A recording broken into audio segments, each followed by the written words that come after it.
Bonjour à toutes et merci d'être là aujourd'hui. Je vais vous demander d'être un peu indulgent puisque j'ai appris hier à 22 heures que j'allais faire cette session. C'est avec plaisir. Je partage aussi la peine d'Alexis qui a eu la même nouvelle que moi hier. Un peu plus tôt, toi, quand même. Du coup, je remercie tous les sponsors qui font que cet événement ait lieu, vous, et tous les speakers et les speakeresses. J'ai un petit truc. Super. Qui marche pas. Ah, quel animal es-tu? Alors, j'aime bien commencer mes conférences par ça. Donc, le but est assez simple. Vous allez choisir l'animal que vous êtes, bien sûr. Je vais vous décrire pourquoi vous serez plus un loup qu'un rhinocéros, qu'un dauphin. Donc, le loup, vous êtes plutôt dans une meute. Vous aimez être dans une meute, mais vous pouvez aussi très bien avoir des moments de solitude où vous êtes un loup solitaire, etc. Vous aimez un peu ces deux aspects. Le rhinocéros, vous êtes prêt, coûte que coûte, à défendre votre équipe. Le dauphin, vous êtes intelligent, smart. Vous aimez la fluidité. La grenouille, vous êtes agile. Vous vous adaptez aux saisons. Vous faites des migrations. Ben oui, les grenouilles migrent. Un mammouth, vous avez du mal à changer. Vous êtes assez lent. On pourrait parler de safe peut-être, mais c'est pas le sujet. Mais quand vous changez, vous avez essayé acté. Et enfin, un zèbre. Vous êtes hors norme, vous ne vous sentez pas forcément dans le mouvement, vous êtes unique. Donc là, le but, c'est que vous allez lever la main pour l'animal que vous sentez vous ressemblez le plus. Donc, qui se sent loup? Waouh, on a pas mal de loups. Qui se sent rhinocéros? Ah, on a des combattants. Dauphin. Bon, personne dauphin, ok. Grenouille. Yeah. Mammouth. Ah. Et enfin zèbre.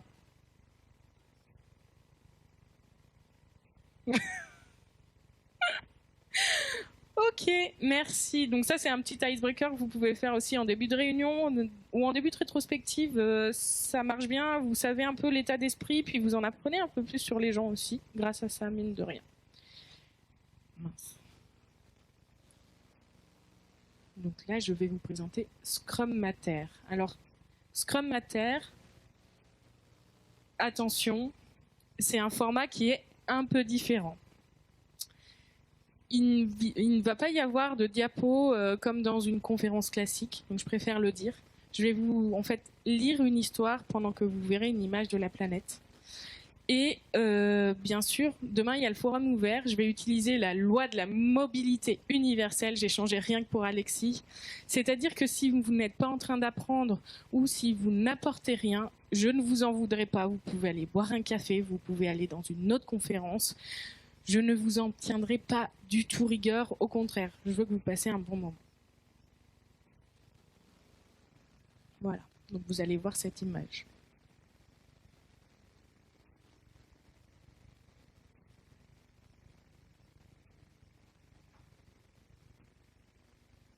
Je me suis dit que c'était bien, avec le marais de Poitevin, la faune et la flore des marais.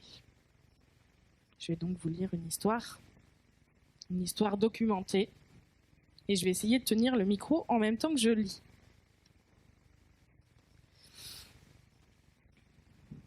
Tout d'abord, j'aimerais m'excuser. C'est vrai, Scrum Master, c'est un jeu de mots-clés. J'avais hésité avec Scrum Master, mais bon, c'est quand même un calembour hâtif et de mauvais goût. Puis je sais que certaines personnes dans la salle y sont allergiques. C'est pas très local non plus. Scrum Chabichou, à la rigueur, pour faire marcher les circuits courts. À Niort. Mais bon, on ne va pas en faire tout un fromage. Trêve de plaisanterie. Rentrons dans le vif du sujet. Derrière Scrum Matter se cache une dizaine d'années de réflexion autour de notre système, de l'écologie, de la conduite du changement et des interactions humaines. La genèse de cette conférence a débuté quand je me trouvais au cœur des marais, au cœur d'une réserve naturelle, en train de compter les populations d'amphibiens. Les plus anciennes diront les batraciens. Désolé. Je vais donc proposer un format de conférence particulier, comme je vous disais tout à l'heure.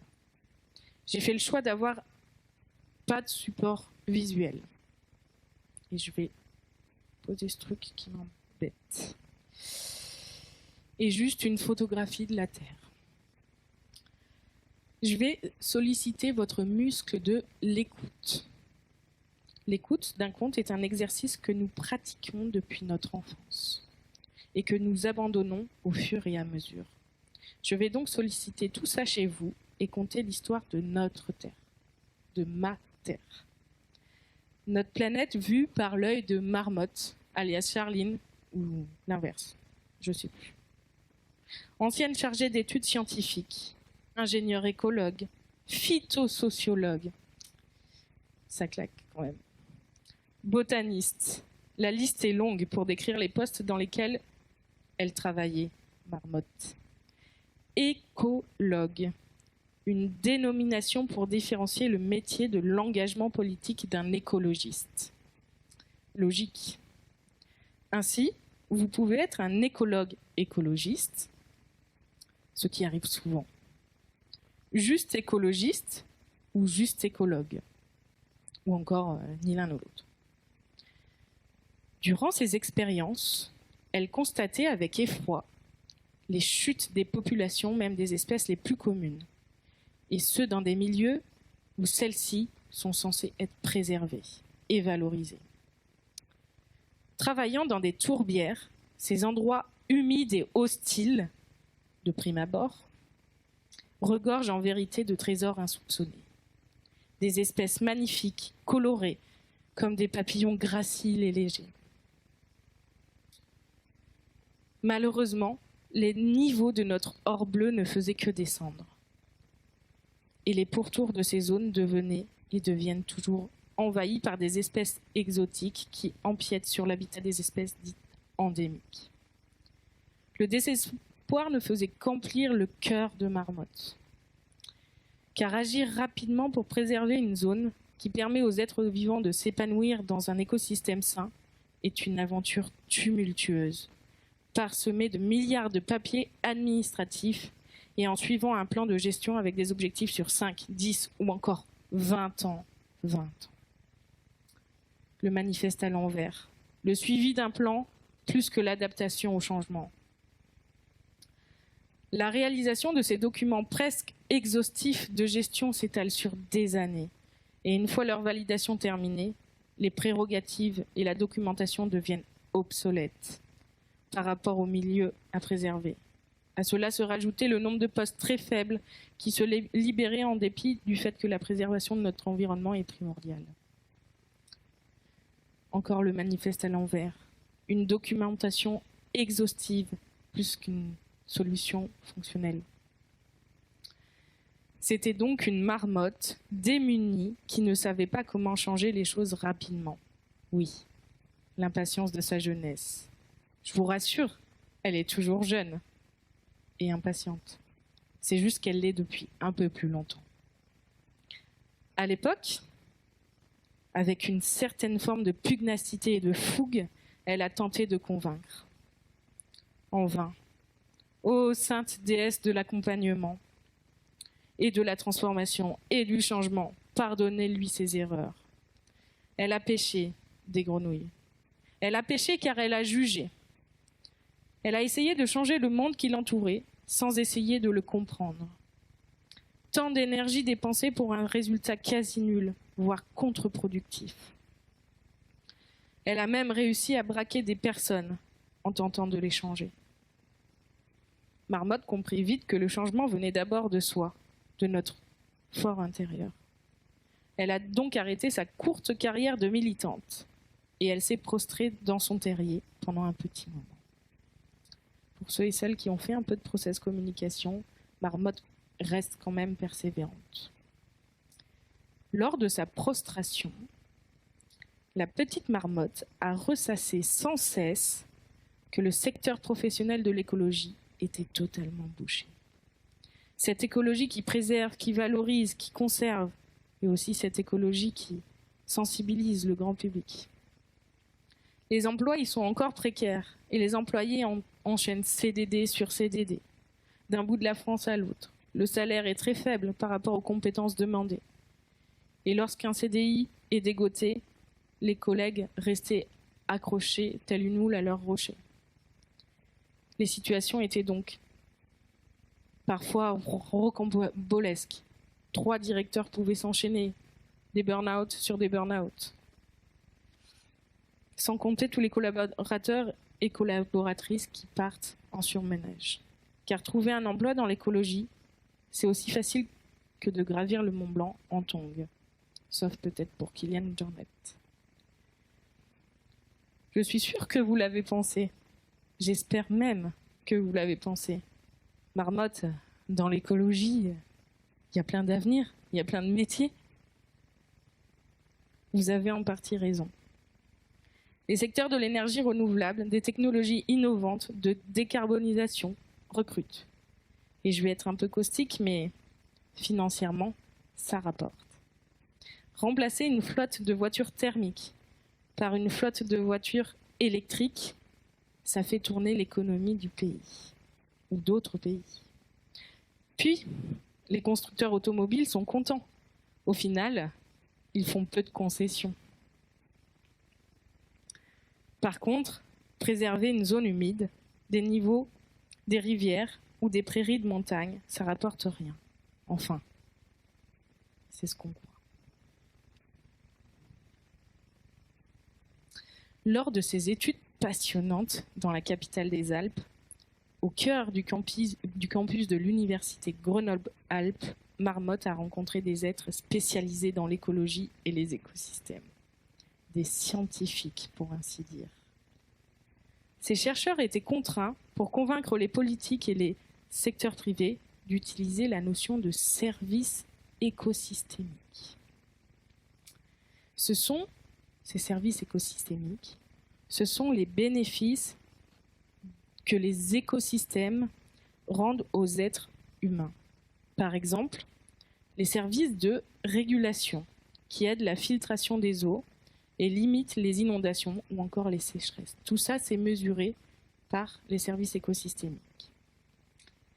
Donc, de une, on peut trouver ça déjà très anthropocentré. On ramène ça à nous, comment on perçoit la nature. Certains spécialistes se sont même amusés à calculer la valeur monétaire de ces services. Capitalisme. J'imagine que vous êtes très heureux de savoir qu'une zone humide intérieure rapporte 25 680 $ par an par hectare. Ceci est un prix estimé en 2007. Il ne prend pas en compte l'inflation. 4 203, c'est la valeur en dollars pour les services dits culturels, c'est-à-dire les informations esthétiques, les services récréatifs ou encore de l'inspiration. Une zone humide nous inspire. Pour Michel Sardou, c'est vrai. Terre brûlée au vent, des landes de pierre autour des lacs, c'est pour les vivants. J'espère que je vous l'ai mis dans la tête pour toute la journée.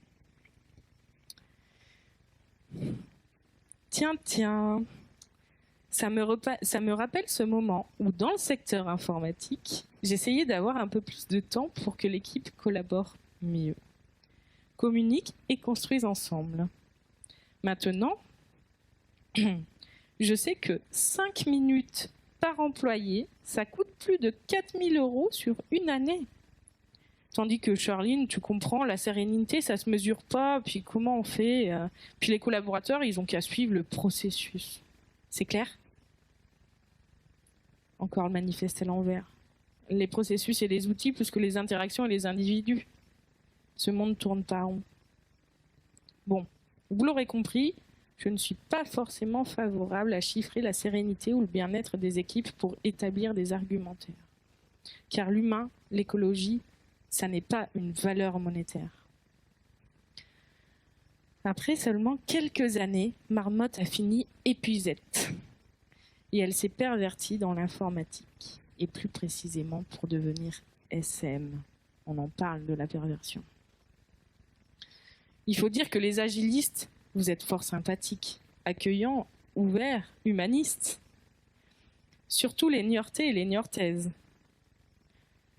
Ce que Marmotte aime dans la philosophie agile, c'est cette capacité à accompagner le changement des équipes, l'amélioration continue. Alors là, je vous préviens, c'est la partie la moins funky de l'histoire. Cette fois-ci, après sa reconversion, Marmotte n'est pas reparti avec sa fougue d'antan pour sauver notre planète. D'ailleurs, sauver la planète est-il un objectif sérieux, réalisable ?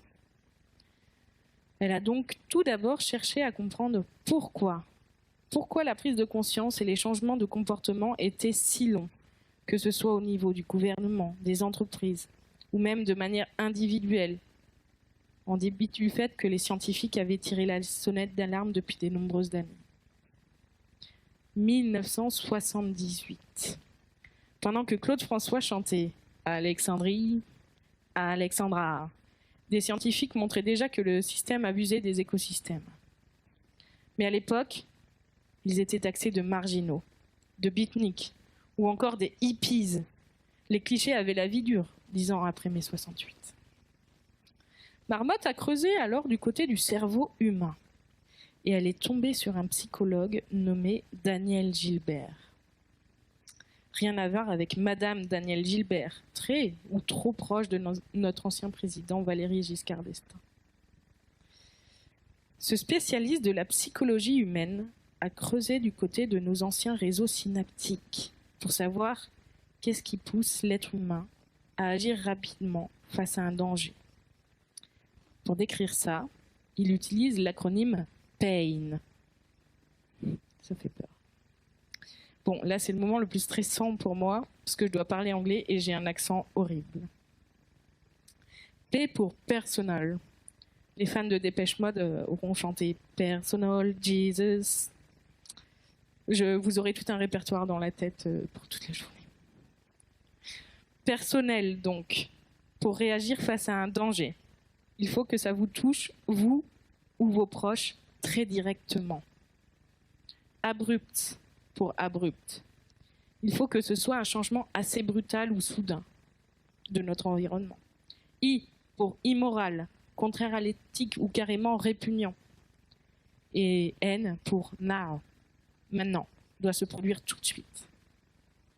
Un malheureux exemple que nous avons vécu ces dernières années et que nous continuons de vivre est la crise du Covid.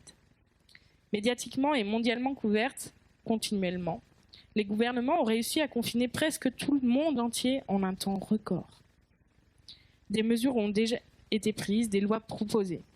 Et là, ça répondait totalement à l'acronyme PAIN. C'était personnel. La majorité des gens avaient un proche touché par le virus, quand ce n'était pas eux-mêmes. C'est arrivé très rapidement, en quelques mois seulement. C'était immoral, dans le sens où il y a des gens qui mouraient.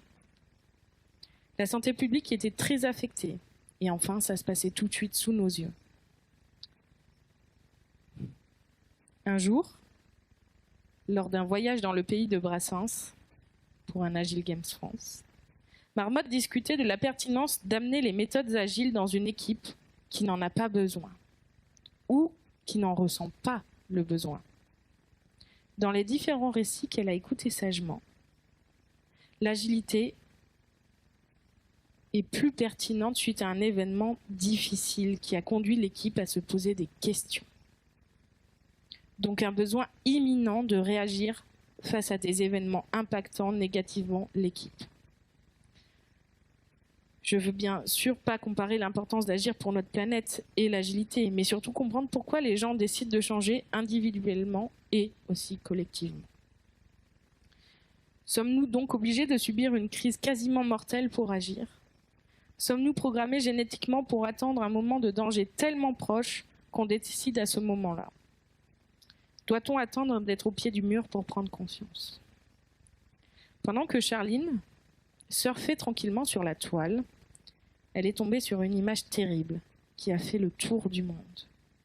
Imaginez-vous 3 golfeurs, tranquilles, sereins, détendus. Ils sont en train de jouer leur prochain coup, je ne sais pas comment on dit en golf. Et derrière eux, une colline qui flambe joyeusement, et tout ça continue de se passer. Alors, entre nous soit dit, je pense qu'eux n'étaient pas munis du même réseau synaptique que nous. Il nous reste donc du pain sur la planche. Essayons donc de revenir à l'urgence climatique et à notre acronyme PAIN. Personnel, ça nous touche tous, les incendies, la canicule, la sécheresse. Abrupte, les incendies, toujours les tempêtes, les températures excessives, en Inde il y a 2 ans, ou encore les inondations qu'on a connues en Belgique ou en Allemagne. Immoral, nous avons moins de ressources, les gens meurent de plus en plus. Et puis bon, ça se passe sous nos yeux.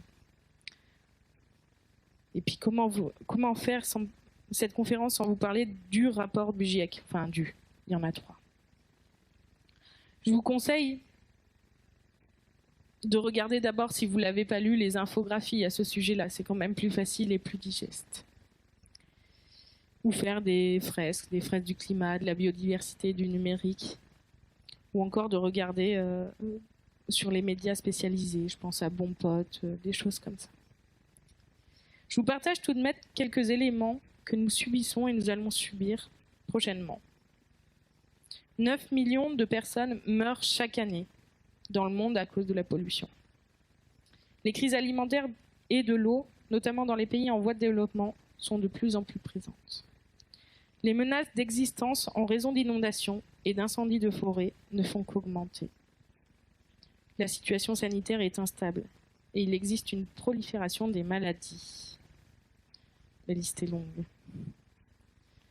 Une 6e extinction de masse est en cours. Il y a une acidification des océans et montée des eaux. Conséquences économiques pour l'élimination des conséquences climatiques. Sans parler des guerres que tout cela peut causer face à l'inégalité des ressources. 3 ans. C'est le nombre d'années que le GIEC nous donne pour agir, sans quoi nous n'arriverons pas à limiter le réchauffement climatique à 1,5 degré, ni même 2 d'ailleurs. Des réunions mondiales ont lieu chaque année autour de ces sujets. Les gouvernements s'emparent du problème et tentent de fixer des objectifs mondiaux ou nationaux. Ainsi, d'ici 2040, les plastiques à usage unique vont être interdits en France. Je ne suis pas devin, mais je suis tentée de dire que si on prend 10 ans pour établir une loi et 20 pour la mettre en application, pour un besoin existant 30 ans auparavant, on n'est pas sorti de l'auberge. Je vais caricaturer. Ces travers du cycle en V. On les avait presque oubliés. Ce tunnel où, après avoir bétonné notre projet, délai, coût, développement, test, qualité, on livre. Et là, mince, le client, il n'est pas content. Les technologies et le monde a tellement évolué, le client aussi, que notre solution ne répond plus aux besoins à l'instant T. Et mince. Ainsi, pour continuer mon exemple, certaines entreprises proposent de sortir l'application qui révolutionnera le monde entier. La machine à cambrer les bananes. On attend donc tranquillement que l'information descende, que les projets s'organisent, en cascade si possible, généralement, et à la livraison du produit. Eh ben marmotte, je suis désolée, je suis au regret de vous annoncer que les bananes n'existent plus. Ben mince. Bref, on a quand même de belles actions. Des conventions citoyennes ont fait leur apparition, avant de retourner illico presto dans le bureau des initiatives perdues. Ma technique pour les prises d'initiative, ne demandez plus, faites, observez, et recommencez ou ne recommencez pas. Charline, vous allez me dire, non, Vous allez me dire, Charline, t'abuses, hein. Les gros méchants, c'est quand même les grandes entreprises. C'est le gouvernement. Nous ne sommes qu'un pouillème. C'est à eux d'agir. Imaginez cette équipe qui n'a pas envie, mais à qui on impose de devenir agile. Ou cette équipe qui a envie de le devenir, mais le management ou l'entreprise n'a pas envie. Généralement, ça ne fonctionne pas vraiment. C'est donc main dans la main que nous devons progresser. Et c'est un problème qui nous concerne tous aujourd'hui, et tout particulièrement nous les Occidentaux. En France, nous faisons partie de 10% des pays les plus riches. Et on le sait aujourd'hui, ce sont les plus riches qui polluent. Ça y est, j'ai plombé l'ambiance, je vous avais prévenu. Mais je vous rassure, elle est finie. Vous avez pris une douche froide, et lorsqu'il pleut, il mouille. C'est la fête à la grenouille. Je vais vous proposer une petite vidéo. Habituellement, je mets une grenouille qui chante. Mais là, je me suis dit, on a le marais de Poitevin. Donc, pardon. Voilà, vous allez découvrir le marais de Poitevin, hein, si vous ne l'avez pas déjà visité, comme vous êtes ici. Avec un super son qui marche grâce à l'organisation.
Voilà.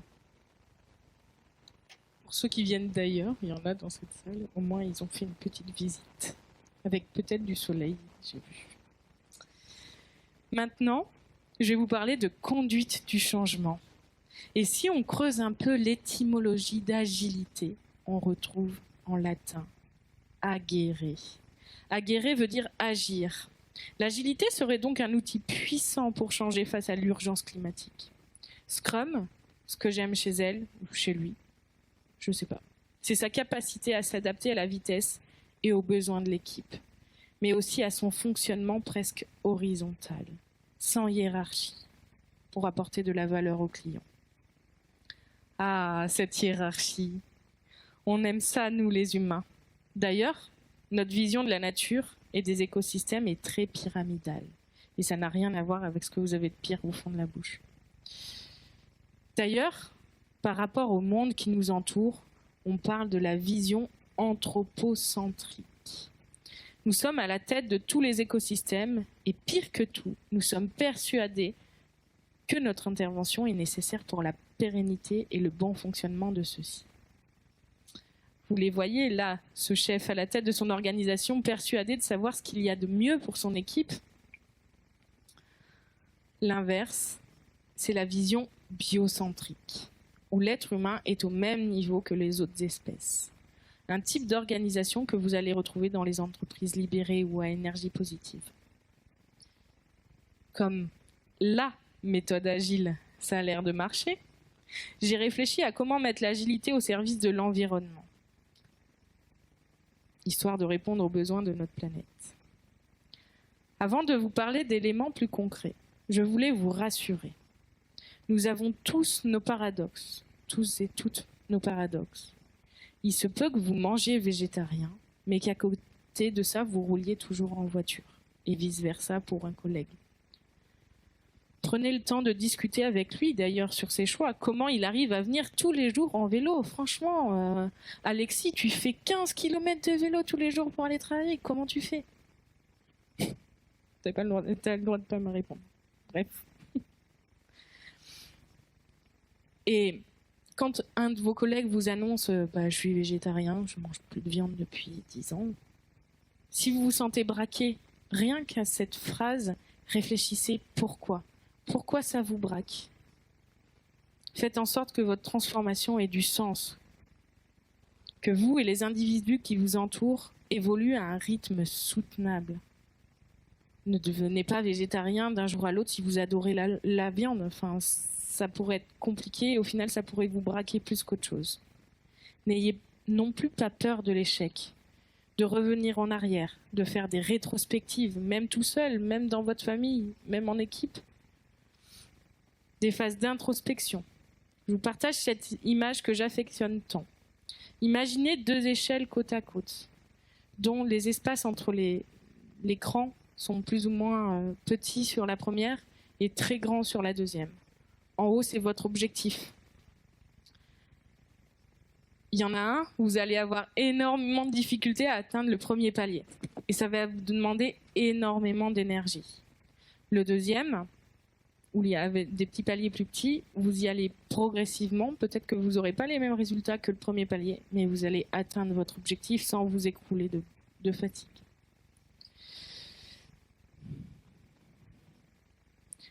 Optimisez donc vos chances de changer. Allez-y doucement, mais sûrement. Petit à petit, l'oiseau fait son nid. Je suis convaincue que nous pouvons agiliser toutes nos pratiques. Souvent, d'ailleurs, on me dit que j'ai Agile de la Tourette. Même celles au sein de nos associations, nos familles ou à notre propre échelle. Car pour moi, l'agilité, c'est avant tout du bon sens. Je vois 5 échelles sur lesquelles nous pourrons avoir un impact positif. L'échelle individuelle. Certaines études tentent à prouver que l'impact des individus pourrait aller jusqu'à 45% si tout le monde faisait énormément d'efforts. Bien sûr, il y a le cercle familial, il y a le cercle associatif, et ensuite le cercle de l'entreprise et puis le gouvernement. Avant d'entreprendre n'importe quel changement, mesurez. Mesurez de façon démesurée. C'est vrai ça. Imaginez, vous constatez que vos pantalons ont rétréci. Ça doit être le lave-linge, je suis sûre. Ça doit être même le sèche-linge, si vous utilisez des sèche-linges. Mais bon, vous n'êtes pas trop sûr quand même. Vous avez fait pas mal d'apéros avec vos amis niortais et mangé pas mal de chabichou. Vous allez donc monter sur la balance. Et là, mon Dieu, 5 kilos. J'ai pris 5 kilos, mais comment c'est possible? Là, vous êtes dans le pain. Vous allez donc entreprendre des actions pour reperdre ces 5 kilos, tout en continuant de mesurer de manière raisonnable votre poids et adapter les techniques pour atteindre votre objectif. Si vous faites du sport et que vous ne perdez pas de poids, il va falloir se dire « Pourquoi, Marmotte, tu ne perds pas de poids, tu fais plein de sport ?» Et voilà, il va falloir creuser ailleurs.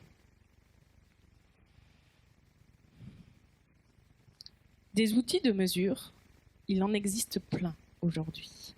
Vous pouvez établir votre bilan carbone individuellement comme au niveau de l'entreprise, au niveau national. Mais vous pouvez aussi, selon vos objectifs, mesurer le nombre de déchets non recyclables que vous jetez par semaine. Vous fixez un objectif. Je jette qu'une poubelle cette semaine.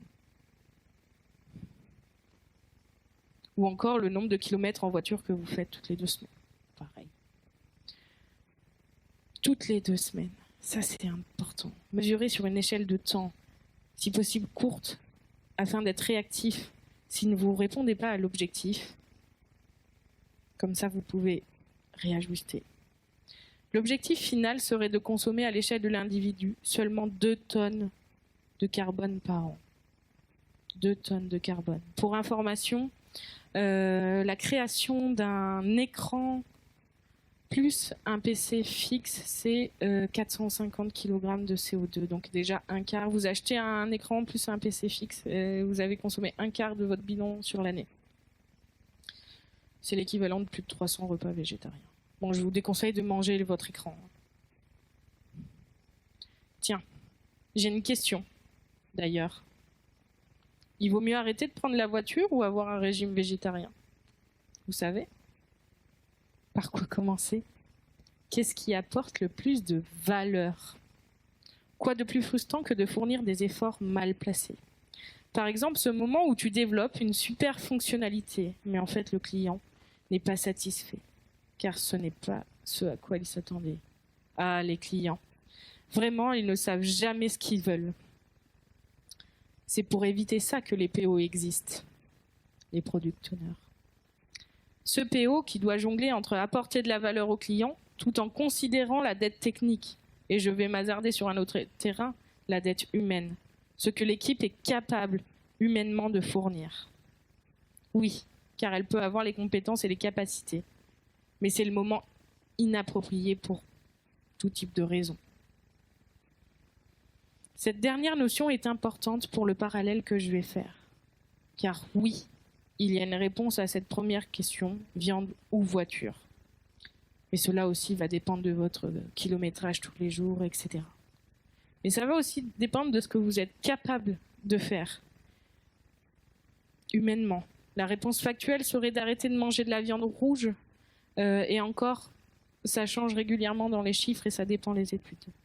Mais si vous aimez la viande rouge, ça va être très compliqué, alors que si vous passez tout de suite sur le vélo, ça va être plus facile et vous allez être dynamisé par ça. Puis bon, comme j'ai dit tout à l'heure, si au bout d'une semaine, vous trouvez que c'est trop dur d'aller en vélo tous les jours au boulot, n'y allez qu'une fois au début, puis 2, puis 3. En tout cas, ce que je vous conseille, c'est de tester, observer, réfléchissez, mais avancez, même si c'est des tout petits pas. Soyez agile dans vos démarches. Inspirez-vous des techniques qui marchent. L'être humain n'est pas forcément destructeur de la nature. La preuve en est. Selon le rapport du groupe d'experts de l'ONU sur la biodiversité, ce sont les peuples autochtones qui protègent, conservent et encouragent le mieux une gestion durable.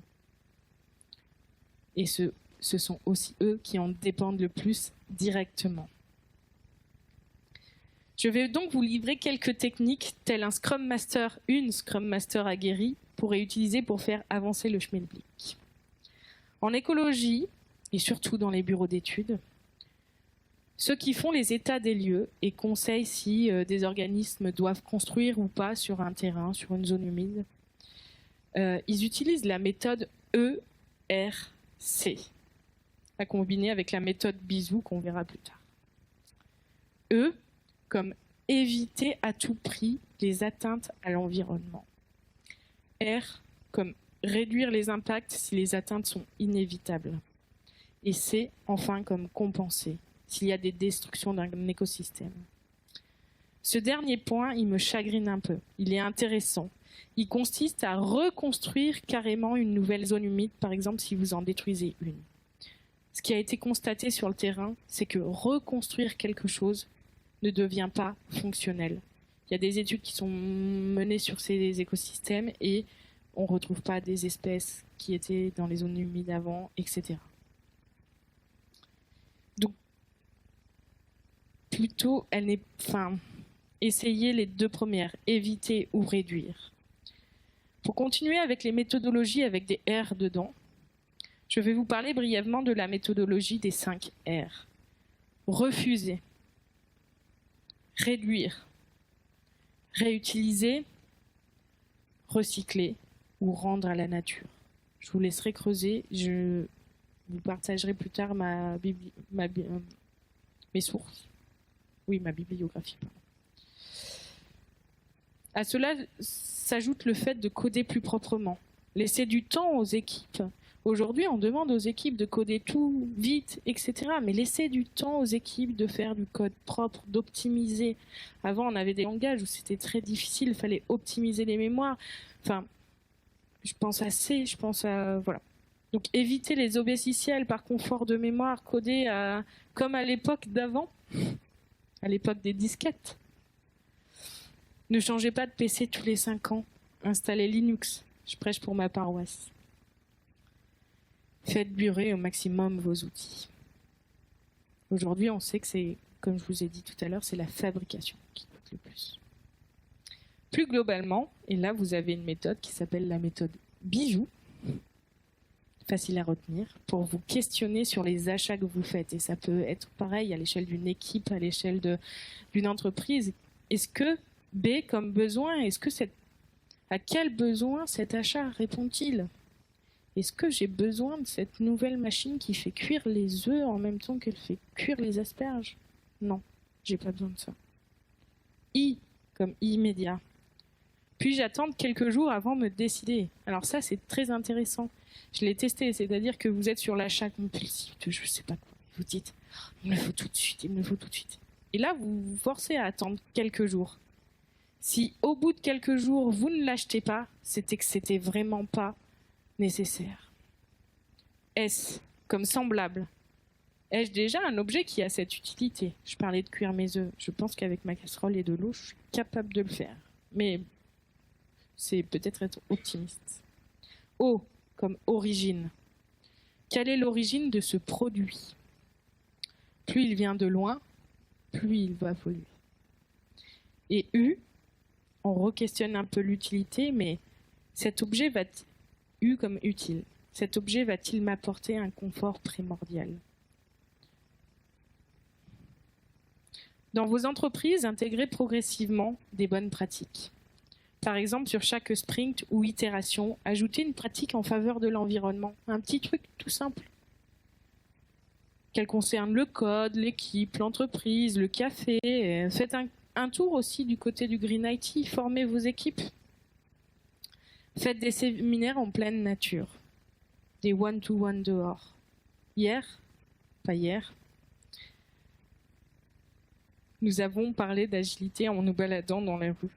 Juste ça, c'est génial. Profitez de la nature, allez dehors, parlez.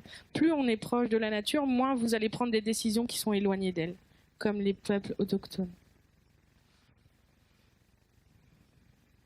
Vous pouvez aussi faire des séminaires en faisant de la vraie permaculture, du jardinage, des choses comme ça. À ce qui paraît, mettre la main dans la terre, il y a une bactérie qui ressort et qui sécrète des endorphines chez nous. Donc jardiner, nous détendrait. Valoriser les comportements vertueux. Télétravailler ou encourager le télétravail. Laisser du temps aux gens pour se rapprocher de la nature. Puis négocier avec vos responsables pour devenir plus verts. C'est le moment, si vous êtes développeur et que le marché est à flux tendu, je pense que c'est des choses sur lesquelles vous avez vraiment un ascendant. En clair, si vous changez votre mode de vie et que vous êtes épanoui, les individus, les autres entreprises prendront exemple. Changez le monde qui vous entoure, changez vous, et le monde qui vous entoure changera. N'oubliez pas, pour les basculements sociétaux, il ne faut que 25% de militants. Il y a des chiffres qui varient entre 10 et 25, ça s'appelle le point de bascule. Et si au-delà des 10% de personnes qui sont très engagées, il y a moyen de faire un basculement en termes du gouvernement, de la société, etc. Et pour cette dernière diapositive, j'aimerais vous partager, alors je suis nulle, mon manifeste éco-agile. Donc la planète et l'interaction avec les écosystèmes plus que les technologies. Des environnements fonctionnels plus que des documents de gestion, des lois, des constructions de lois sur 20 ans pour éliminer le plastique. La priorité à l'environnement et l'humain plus qu'à l'économie. Et enfin, l'adaptation de nos actions face au changement climatique, plus que le suivi d'un plan.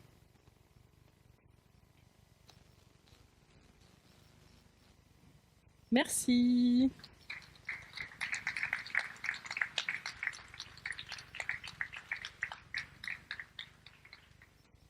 Je ne sais pas si vous avez des questions.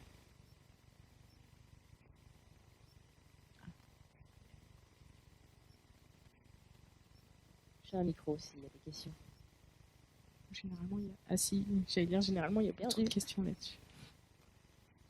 Merci, c'était super inspirant. Et ça fait bosser l'écoute, ça réveille autre chose. En fait. C'est difficile.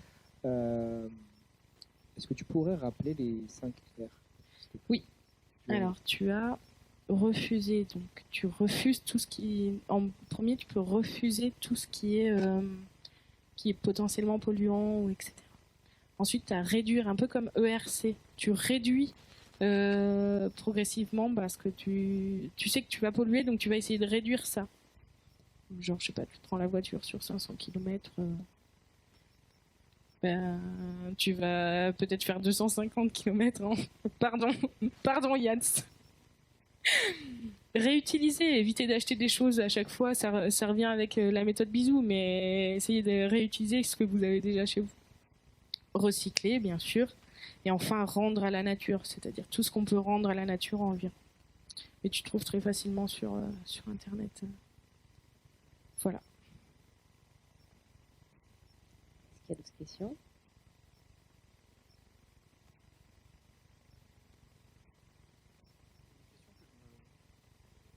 Tu le colles comme ça. Faut que je le colle comme ça. Il y a une question que je me posais, c'est comment réussir à commencer à mettre en place des actions à notre échelle quand à l'échelle de l'entreprise, le mouvement n'est pas encore fait.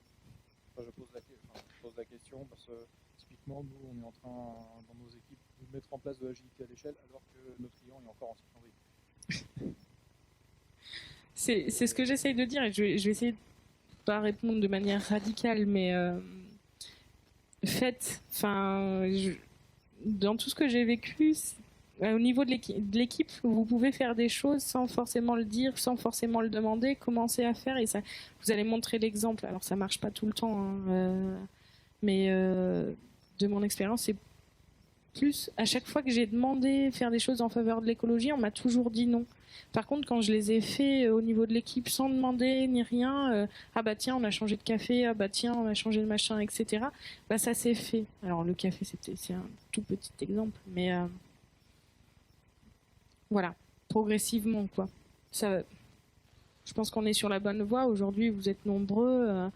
Il y a la conférence de Gwenaël aussi tout à l'heure qui est sur le numérique responsable. J'ai bon espoir sur le fait que les dirigeants, les personnes qui vous demandent de devenir safe alors que le client fonctionne encore. Non, c'est l'inverse. En cycle en V, ça va quand même progresser. Je ne sais pas si je réponds à ta question, mais voilà, faites des petits trucs en interne et demandez pas l'accord du big boss pour avancer.